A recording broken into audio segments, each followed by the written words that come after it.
Kung gusto nating makarating sa buhay na walang hanggan, ang daan ay pag-ibig sa Diyos at pag-ibig sa kapwa, tulad ng ginawa ng mabuting Samaritano.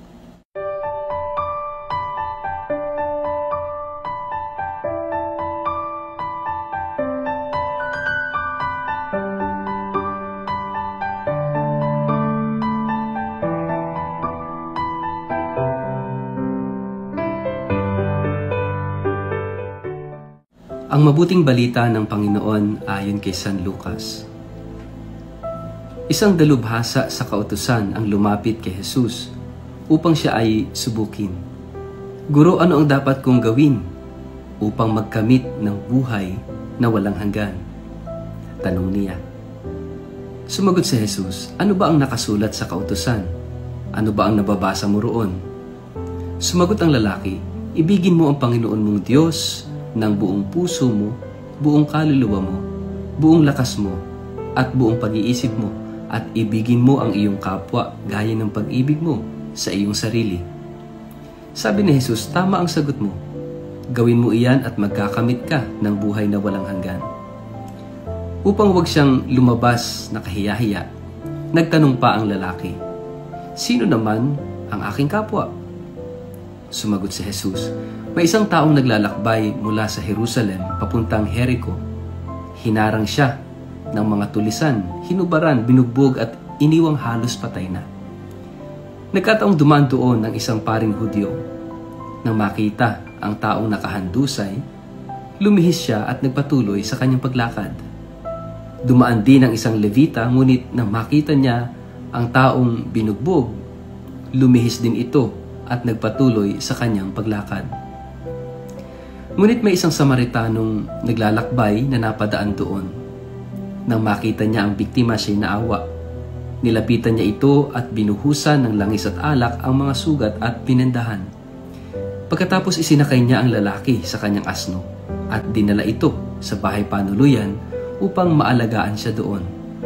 Kinabukasan binigyan niya ng 2 salaping pilak ang namamahala ng bahay panuluyan at sinabi, alagaan mo siya at kung higit pa riyan ang iyong magagastos, babayaran kita pagbalik ko.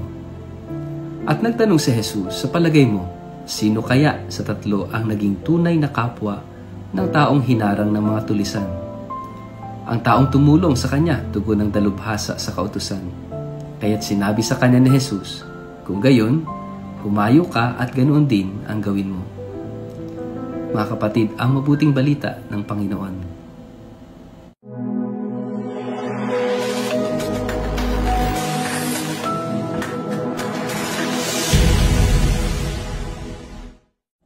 Mapagpalang araw po sa inyong lahat.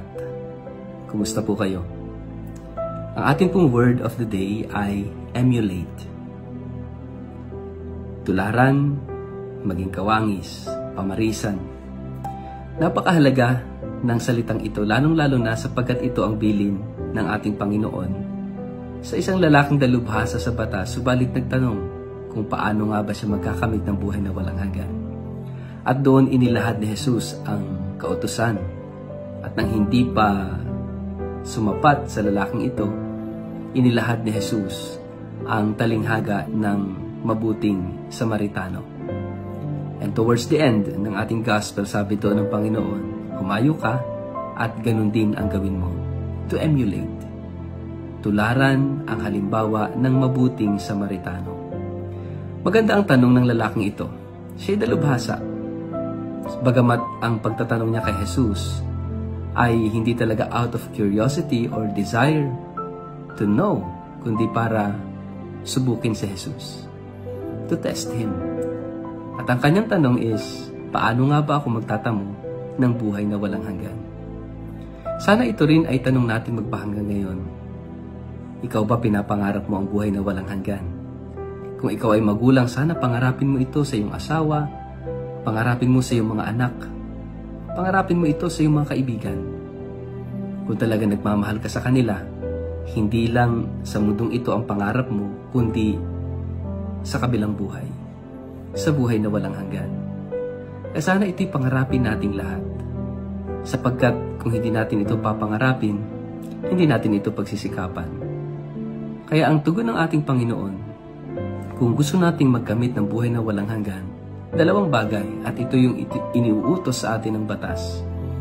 Ibigin ang Diyos ng higit sa lahat, at ibigin ang kapwa gaya ng pag-ibig sa sarili. Dalawa ang daan patungo sa buhay na walang hanggan. Pag-ibig sa Diyos at pag-ibig sa kapwa. Kaya maganda naman yung follow-up question ng lalaking ito kay Jesus. Sino ang aking kapwa?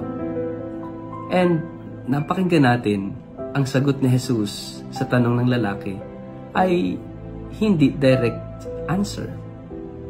Katulad ng unang tanong, paano ako magkakaroon ng buhay na walang hanggan?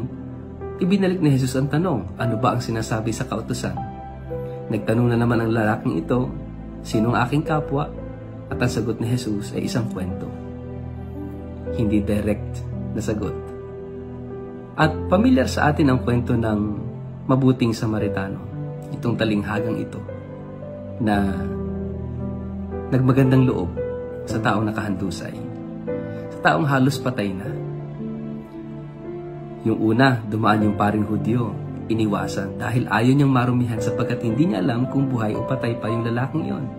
Ay kapag hinawakan niya at nalamang patay na, siya'y marurumihan at kinakailangan niyang sumailalim sa isang napakahigpit na ritual ng paglilinis ng sarili.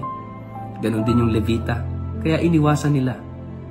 They are actually following the law, kaya lang napakahigpit ng kanilang pagsunod sa batas.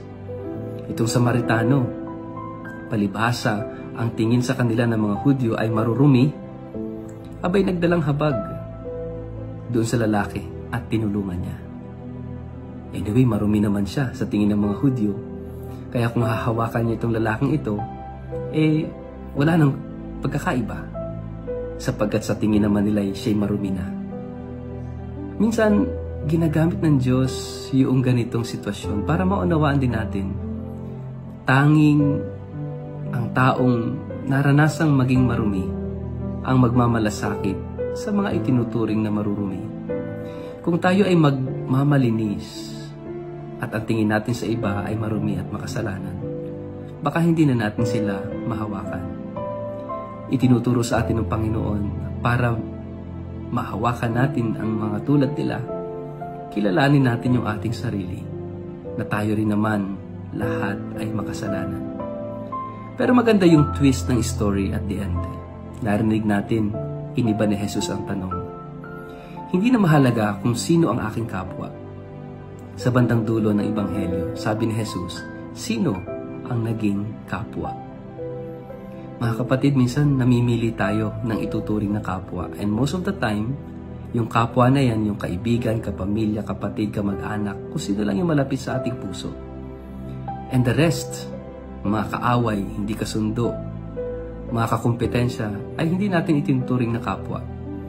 Hindi kapwang mamahalin, kundi iba na itinataboy. Mga kapatid, ang tanong, sino ang naging kapwa? Tayo ay inaanyayahan ni Jesus na maging kapwa. Huwag na magtanong kung sino yung kapwa, tayo yung maging kapwa at makipagkapwa tao. Posible lamang iyon kung alam natin at kilala natin ang ating sarili kung sino at ano talaga tayo. Mga kapatid, tularan natin, let us emulate the example of the Good Samaritan. Gusto nating magkaroon ng buhay na walang hanggan, pag-ibig sa Diyos at pag-ibig sa kapwa, tulad ng mabuting Samaritano. Sa ngalan ng Ama at ng Anak at ng Espiritu Santo. Amen. Ama naming Diyos, ibigay mo sa amin ang biyayang matularan ang mabuting Samaritano tungkol sa pag-ibig sa iyo at pag-ibig sa aming kapwa. Amen. Pagpalain po kayo at ingatan ng makapangyarihang Diyos, Ama at Anak at Espiritu Santo. Amen.